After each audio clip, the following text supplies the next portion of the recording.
দাড়ি পাল্লাওয়ালার পিছনে আমরা যাব না। কথা ঠিক আছে তো?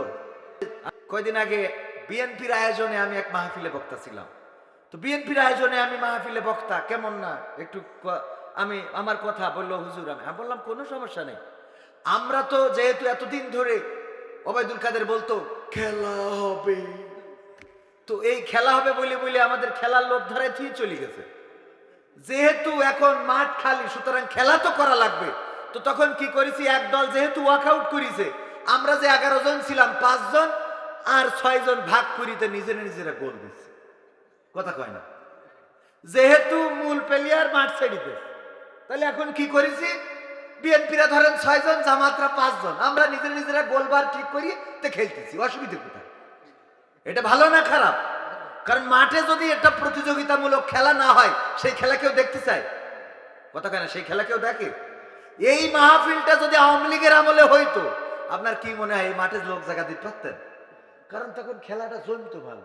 কিন্তু এখন বুঝি গেছে ও তো খেলা শেষ, যাই কি করবে, এই জন্য একটু জমছে কম। ঠিক না বেঠিক?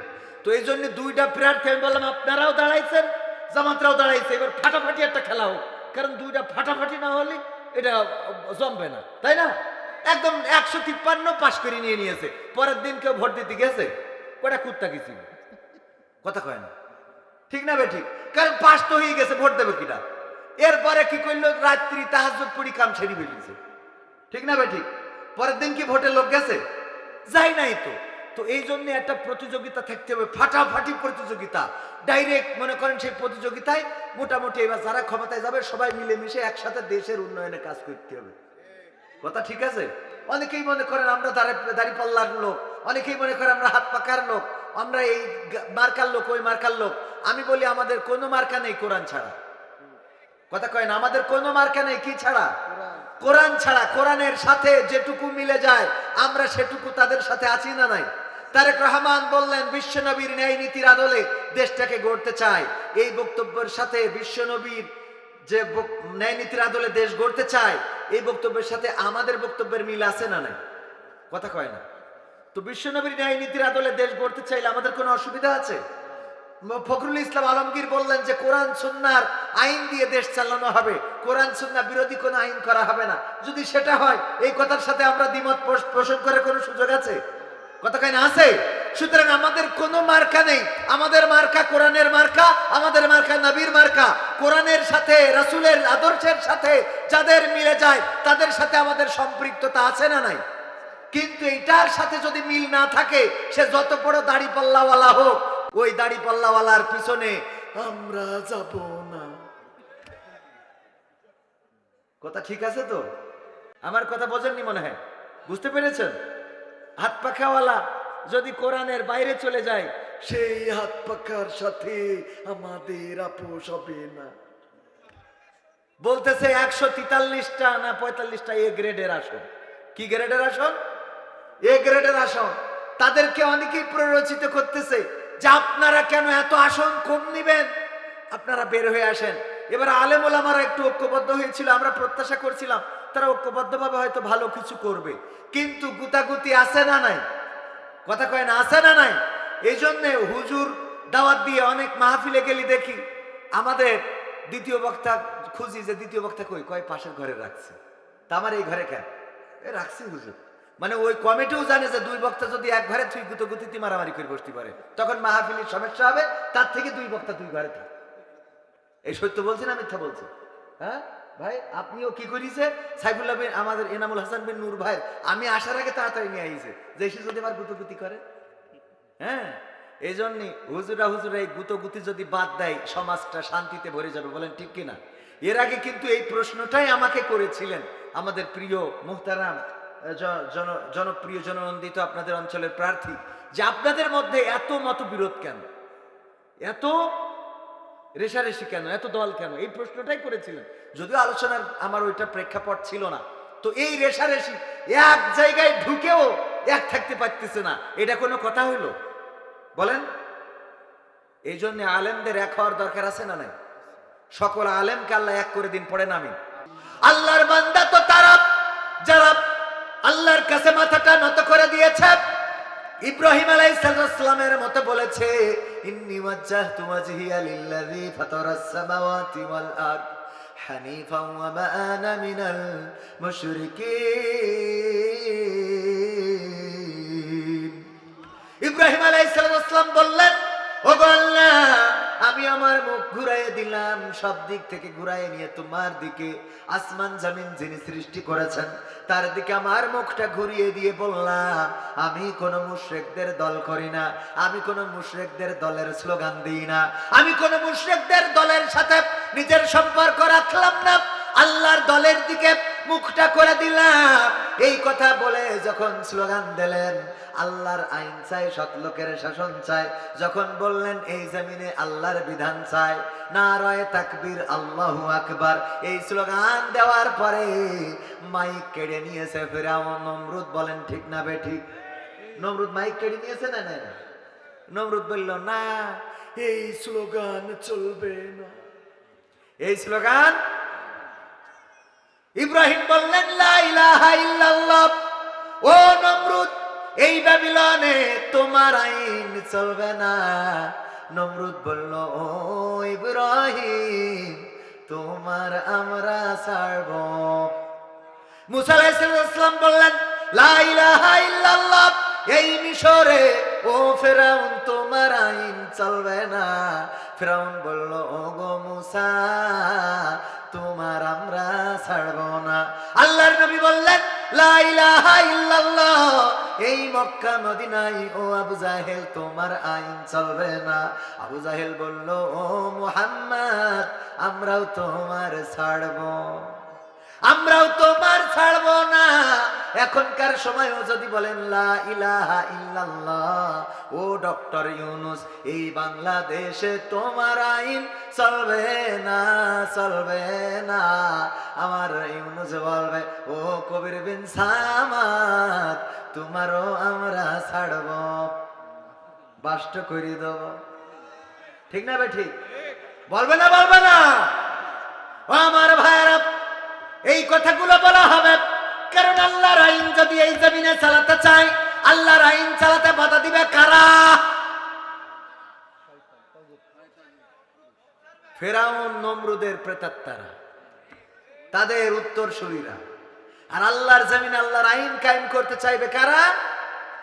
হযরত আদম আলাইহিস সালাম থেকে শুরু করে নবী মুহাম্মদ এবং তার পরবর্তী অনেক উলামায়ে কেরাম, বিশ্ব নবীর খলিফা সহ এই জমিনে আল্লাহর দ্বীন বাস্তবায়নের জন্য সর্বশেষ আমাদের ওসমান হাদি রাহিমাহুল্লাহ, তিনিও জীবন দিয়ে প্রমাণ করেছেন যে এই জমিনে ইনসাফ ছাড়া শান্তি প্রতিষ্ঠা হবে। এবং তাদেরকে থামিয়ে দিতে চায় কারা? কথা কয় না। থামিয়ে দিতে চায় কারা? বাতিলেরা দিতে চায়, ফিরআউনের বংশধরেরা দিতে চায়, নমরুদের বংশধরেরা দিতে চায়। কিন্তু এই থামানো যাবে না, কারণ আমরা কোন মানুষের গোলামি করি। আমরা গোলামি করি কার? চিল্লায় বলেন কার? আল্লাহর গোলামি যারা করে তারাই আল্লাহর গোলাম, তারাই আল্লাহর বান্দা। তারা কি? আল্লাহর গোলামি যারা করে তারাই আল্লাহর বান্দা। আর আল্লাহ তাদেরকে ডাক দিয়ে বলেন, ইয়া আইয়াতুহান নাফসুল মুতমাইন্নাহ ইরজিই ইলা রাব্বিকি রাদিয়াতাম মারদিয়া ফাদখুলি ফি ইবাদি ওয়াদখুলি জান্নাতি। আল্লাহ তাদেরকে ডাক দিয়ে বলে, ও প্রশান্ত আত্মা, ফিরে আসো তোমার রবের নিকট, ফিরে আসো, ফিরে আসো জলদি করে। ওগো ওসমান হাদি, ফিরে আসো। গো তিতুমির শাহজালাল খান জাহান, ওগো বায়েজিদ বোস্তামি, ওগো আল্লামা দেলোয়ার হুসাইন সাইদি, ওগো ইসলামী আন্দোলনের নেতা কর্মীরা, যারা আমার জন্য নির্ঘুম রাত কাটিয়েছ, রাজপথে স্লোগান দিয়েছ, দিন কায়েমের জন্য প্রচেষ্টা করেছ, তোমরা তাড়াতাড়ি করে ফিরে আসো আমার দিকে। সন্তুষ্ট থেকো, কারণ আমি তোমাদের উপরে সন্তুষ্ট, আমার পরেও তোমরা সন্তুষ্ট হয়ে যাও। আর তোমরা দাখিল হও আমার বান্দা যারা। আদম আলাইহিস সালাম কার বান্দা? কথা কয় না। আল্লাহর বান্দা। আদম আদম আলাইহিস সালাম কেন আল্লাহর বান্দা ভুল করলেন, শয়তানের ওয়াসওয়াসায় পড়ে ভুল করার পরে জান্নাত থেকে বের করে দিলেন, জমিনের পরে আসলেন আর বলে দিলেন আল্লাহ যেহেতু জান্নাতে ছিলাম বের করে দিয়েছাও, আর তোমার কাম করব না বলেছে নাকি? না, বলে নাই, বরং বলেছেন রব্বানা জালামনা আনফুসানা ওয়া ইল্লাম তাগফির লানা ওয়া তারহামনা লানাকুনান্না মিনাল খাসিরিন। আমার আদম আলাইহিস সালাম বললেন, ওগো আল্লাহ আমি তো ভুল করে ফেলেছি, আমি তো আমার উপরে জুলুম করে ফেলেছি। আল্লাহ তুমি যদি আমারে ক্ষমা না করো, তুমি যদি আমার উপরে দয়া না করো, রহম না করো, তাইলে আমি ক্ষতিগ্রস্তের মধ্যে পড়ে যাব। সুতরাং তোমার দয়ার দরকার। আল্লাহর কাছে যখন নিজেকে সঁপে দিয়ে দয়া ভিক্ষা চেয়েছেন, দয়া করেছেন কি? দয়া করেছেন কে? আদম আলাইহিস সালাম ছিলেন আল্লাহর বান্দা। আইয়ুব আলাইহিস সালাম সমস্ত গায়ে ঘা হয়ে গিয়েছে, এত ঘা, এত পোকা, গোশতগুলো খেয়ে ফেলে, শরীর থেকে গোশতগুলো খেয়ে নিচ্ছে পোকায়। এই অবস্থায় আপনজনেরা সবাই ছেড়ে চলে গেছে, সন্তানেরা মারা গেছে, সম্পদ সব শেষ হয়ে গেছে, কর্মচারী কর্মকর্তা যারা ছিল সবাই দূরে চলে গেছে। আল্লাহর নবী আইয়ুব আলাইহিস সালাম কোনদিন কোনো অভিযোগ করে নাই। রহিম আলাইহিস সালাম শুধুমাত্র ছিলেন খেদমত করার জন্য, বাকি সব স্ত্রীরাও চলে গিয়েছেন। এরপরে জিহ্বায় পোকা ধরে গেল, জিহ্বার মধ্যে পোকা কিলবিল করে, এই পোকা জিহ্বা খাওয়া শুরু করে দিল। আইয়ুব আলাইহিস সালাম বললেন আল্লাহ আমি এতদিন তো কোনো অভিযোগ করি নাই, কিন্তু আজকে অভিযোগ না করে তো আমি আর পারছি না গো আল্লাহ, অভিযোগ করা ছাড়া কোনো উপায় নাই।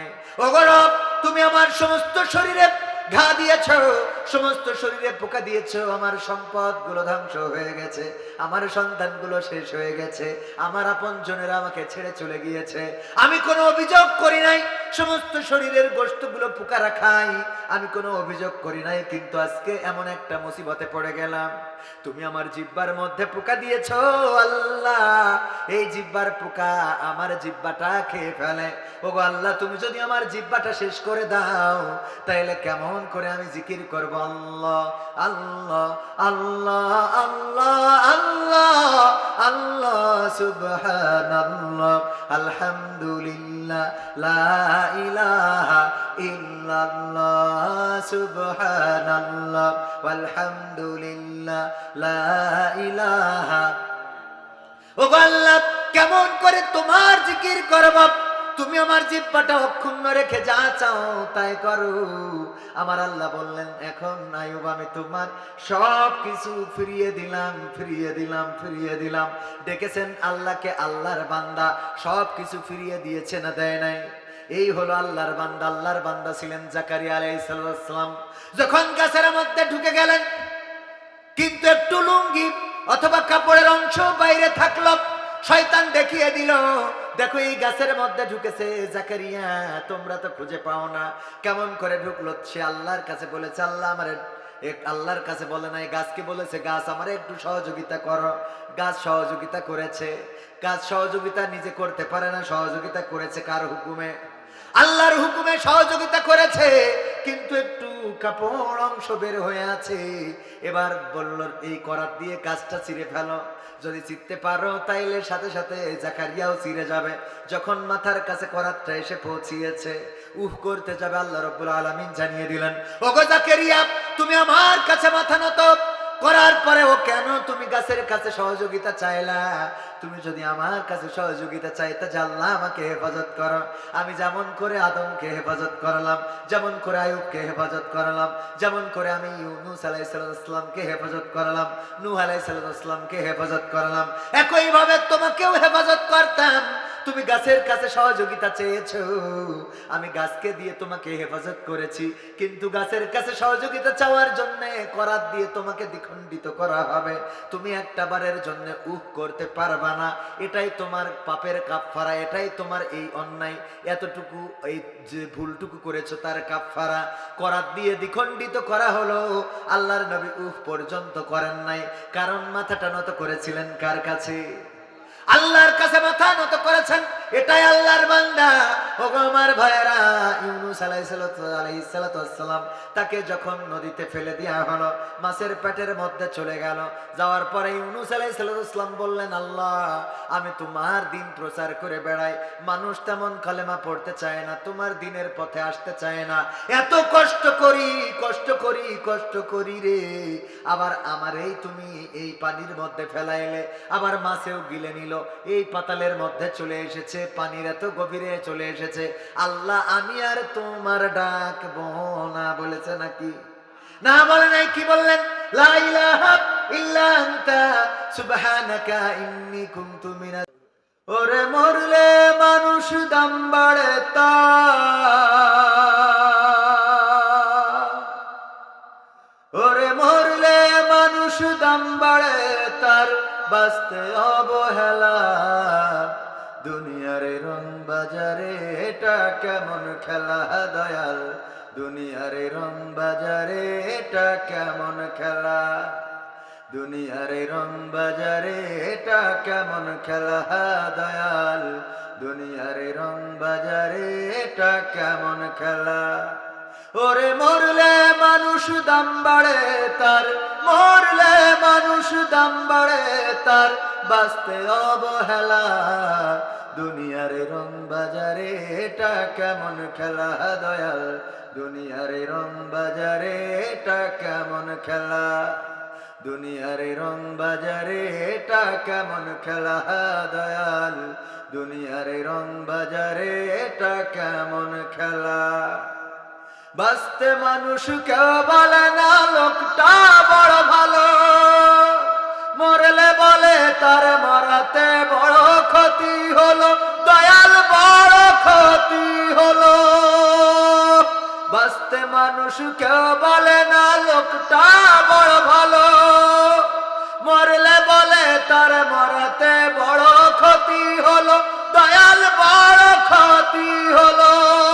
ওরে দেখতে আসে স্বজন সুজন, ওরে দেখতে আসে স্বজন সুজন, ডোবে যখন বেলা দুনিয়ারে রং বাজারে, এটা কেমন খেলা দয়াল, দুনিয়ারে রং বাজারে, এটা কেমন খেলা, দুনিয়ারে রং বাজারে, এটা কেমন খেলা দয়াল, দুনিয়ারে রং বাজারে, এটা কেমন খেলা। ছেঁড়া কাপড় তাও জটে না পরি কষ্ট করে, ঈদের নামাজ হয় না পড়া, নতুন জামা পরে দয়াল, নতুন জামা পরে।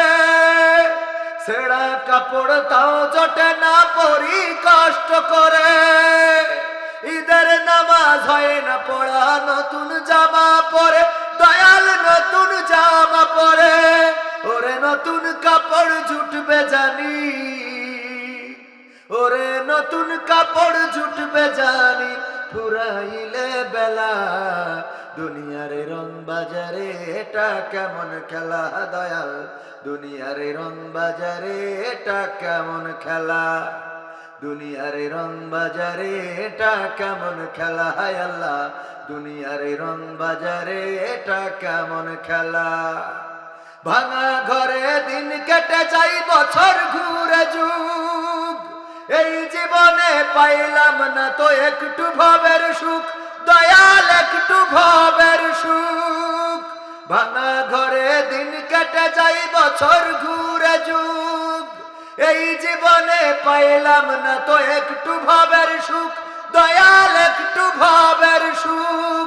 ওরে মরলে আসে ঘর বানাতে, ওরে মরলে আসে ঘর বানাতে, করে নাই অবহেলা দুনিয়ারে রং বাজারে, এটা কেমন খেলা দয়াল, দুনিয়ারে রং বাজারে, এটা কেমন খেলা, দুনিয়ারে রং বাজারে, এটা কেমন খেলা দয়াল, দুনিয়ারে রং বাজারে, এটা কেমন খেলা। ওরে মরলে মানুষ দাম বাড়ে তার, মরলে মানুষ দাম বাড়ে তার, বাঁচতে অবহেলা দুনিয়ারে রং বাজারে, এটা কেমন খেলা দয়াল, দুনিয়ারে রং বাজারে, এটা কেমন খেলা, দুনিয়ার এই রং বাজারে এটা কেমন খেলা দয়াল, দুনিয়ার এই রং বাজারে এটা কেমন খেলা, দুনিয়ার এই রং বাজারে এটা কেমন খেলা দয়াল, দুনিয়ার এই রং বাজারে এটা কেমন খেলা। ঠিক বললাম না ঠিক বললাম? মারা যাওয়ার পরে মানুষের কদর বাড়ে না কমে? কান্না করার লোকের অভাব হয় না। যে সবচেয়ে বড় শত্রু সে ওই দিন সহমর্মিতা জানায়, এবং তার প্রমাণ পাইলাম বেগম খালেদা জিয়া রাহিমাহুল্লাহ তার মৃত্যুতে। আহারে, শেখ হাসিনাও দুঃখ প্রকাশ করেছে, শোক প্রকাশ করেছে। সুবহানাল্লাহ। এখানে সুবহানাল্লাহ পড়লে কোনো অসুবিধা নাই, কারণ আমরা এই জাতীয় রাজনীতি প্রত্যাশা করি এবং এখনো করছি, ঠিক না বেঠিক? আমরা চাই একে অপরের প্রতি সহানুভূতিশীল হবে, ফাটাফাটি হবে না, মারামারি হবে না, কাটাকাটি হবে না। এরকম চান কিনা আপনারা? ও গো আমার ভাইরা, মারা যাওয়ার পরে যা দাম বেড়ে যায় সেটা দেখলাম। বেগম জিয়া ইন্তেকাল করলেন, এত বড় জানাজা হলো। বাংলাদেশের তিনবারের প্রধানমন্ত্রী, তিনবারের সফল নারী প্রধানমন্ত্রী এবং বাংলাদেশের প্রথম নারী প্রধানমন্ত্রী, বিশ্বের ইতিহাসে দ্বিতীয়তম মুসলিম নারী প্রধানমন্ত্রী, তিনি যখন ইন্তেকাল করলেন তার যে জানাজা হলো, বাংলাদেশে ইতিহাস হয়েছে না হয় নাই? এত বড় জানাজা বাংলাদেশের মানুষ চোখে কি দেখেছে আগে? না দেখে নাই। 5টা মানুষের জানাজা বড় হয়েছে বাংলাদেশের। তার মধ্যে 1 নম্বর হযরত মাওলানা শাহ আহমদ শফি রাহিমাহুল্লাহ, তার মৃত্যুর জানাজা হয়েছে বড়। 2 নম্বর আল্লামা দেলোয়ার হুসাইন সাইদি রাহিমাহুল্লাহ, তার জানাজা হয়েছে বড়। 3 নম্বর ওসমান হাদি শহীদ রাহিমাহুল্লাহ, তার জানাজা হয়েছে বড়। 4 নম্বর শহীদ প্রেসিডেন্ট জিয়াউর রহমান রাহিমাহুল্লাহ, তার জানাজা হয়েছে বড়। এবং 5 নম্বর বাংলাদেশের প্রথম নারী প্রধানমন্ত্রী বেগম খালেদা জিয়া, তার জানাজা এত বড়, এত মানুষ। এই মানুষগুলো যদি বেঁচে থাকা কালীন বালুর ট্রাকের সামনে দাঁড়াতো, তাইলে ওই বালুর ট্রাক উঁচু করে 7 আসমানে তুলে থোয়া যেত, ঠিক না বেঠে? হয়তো 7 আসমানে যেত না, এটা আবার অনেকে কোট করবে যে 7 আসমানে কি আসলে তোলা যায়? কথার কথা। মাঝে মাঝে মানুষ আবেগে অনেক কিছু বলে না, বলে কি না? আবেগে অনেক কিছু বলে যে মাথায় আকাশ ভেঙে পড়েছে। তো আসলে কি আকাশ ভেঙে পড়েছে কোনোদিন? আকাশও ভাঙে না, মেঘও তো ভেঙে পড়ে না, হয়তো বৃষ্টি পড়ে। তো আকাশ ভেঙে পড়ার অর্থটা হলো যে এমন একটা বিপদ হয়েছে যেটা এরকম একটা বোঝানোর জন্য। তো আমি সেটা বললাম আমার ভাইয়েরা।